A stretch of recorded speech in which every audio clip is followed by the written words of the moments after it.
My philosophy is that when things are bad, that's when you push, that's when you grow, that's when you open, that's when you do amazing things. Being able to bring everybody together and really having that palpable feeling of people with that togetherness. Such a great feeling to be able to invigorate, excite, and encourage, motivate, and inspire other people. Billy and I met because Billy invited me to a networking group that he had started in order to really kind of share pocket listings, right? Yeah, I think we needed to have a group where we could collaborate together and share information, pockets, upcoming listings, best practices. I think there was a frustration on both of our parts in terms of what was happening in the real estate world. There was really no innovation, and it was just a whole bunch of individual people in an office kind of working on their own and not collaborating. And so I pitched the idea of starting a brokerage firm together. And before I kind of even finished the idea, Billy said, yeah, if we can create something where the brokerage is meaningful and where everyone works together and where agents can help one another and the rising tide raises all boats, let's do it. Right? I remember Billy said to me, well, we got to come up with a name.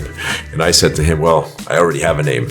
And I told him it's the agency. They started to come up with our logo and all of that stuff. And we still had a whole bunch of go, no-go decisions. Putting together business plans. We were figuring out who were potential agents. We were thinking everything through. Where would we have office space? How would we do it? And then I called up Billy and I said that, I met this guy, Mike Leapart, and, he's really into this whole new development stuff. And we got an opportunity to go pitch AEG, Anschutz Entertainment Group, on the Ritz-Carlton residences in downtown LA. The executives of AEG came in and they said, we don't know why.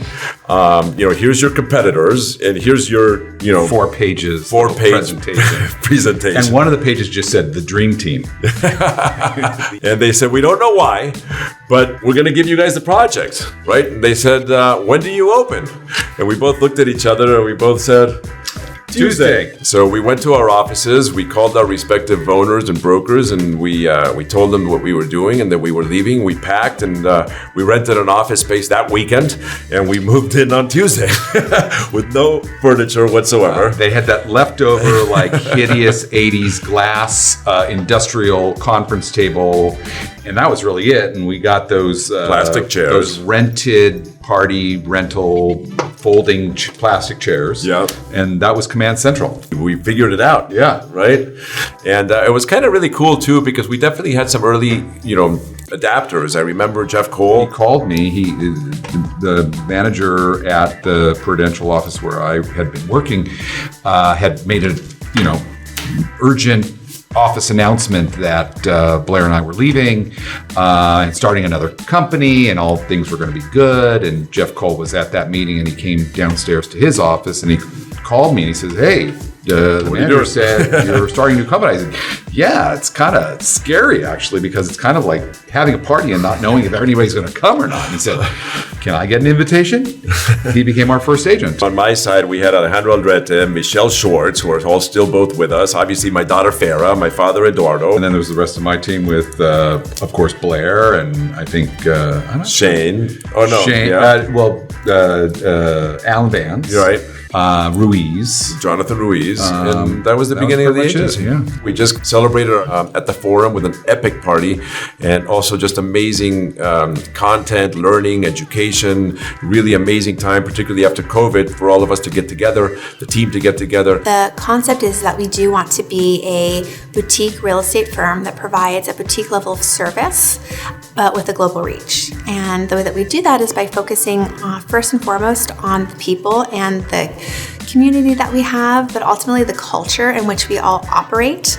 And that means that we are focusing on partnering with like-minded individuals who are professionals, who are collaborators, who understand the brand and want to be a part of it. It really is about the people first, and we've never really opened an office without partnering with the right people, the right professionals in that marketplace, because we want to maintain the brand, we want to maintain the reputation, and we want to be the best. And if you can't get the best, then we're not going to open. It's not just about who's the top producer. It really is about who has control of the luxury market, who has the relationships in the luxury market. And we have our no assholes rule, and that's kind of like a cool thing to put on a t-shirt, but in reality, it's a business principle. And what that means is that if we have an agent or an affiliate who joins, who ends up not being a fit, it, having the courage to disassociate. We have huge growth plans for the company in terms of growing our franchise business, and you're able to participate in everything that the agency has to offer. And as we continue to expand, it'll give us the opportunity to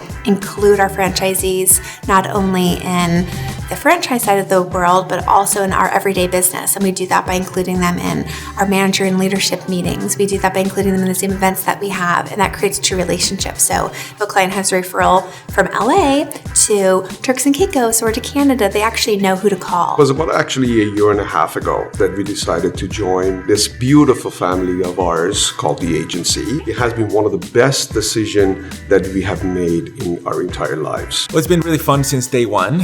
We really like the environment. We like all the people, all the agents, all the staff. At the same time, it's highly professional. I think the tools that we bring to the table are really unique.